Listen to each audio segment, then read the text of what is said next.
kutukabidhi ripoti ya Limuru tatu. Kasema basi, ingawaje leo nilikuwa na shughuli zingine, nikasema nitafunga hiyo yote nije kurudisha nyinyi hapa. Manake kulikuwa na porojo mingi sana, ati jamaa wanaenda ukule Limuru kusiasa siasa ya ukabila, siasa ya kutenganisha nchi na kadhalika. Nikasema hiyo ni rubbish.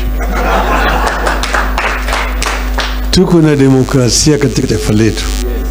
Kwa Kenya wana uhuru ya kunena, uhuru ya kushirikiana, uhuru ya kukaa pamoja bila idhini ya mtu wengine. Hiyo ni demokrasia.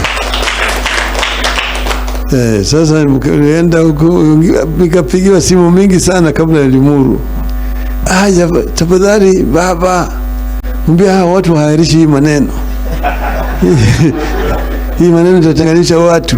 Simu nilipigiwa mpaka nikafunga simu. Watu wengi sana walikuwa na wasiwasi zaidi. Wengine ni wetu wenu tu wako na nyinyi, lakini wakasema ati watu wengi hawajashirikishwa.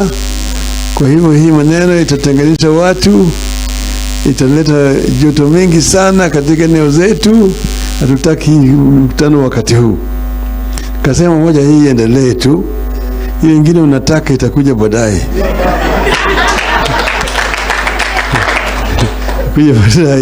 Ndio. Sasa Kenya tumetoka mbali bila mnajua.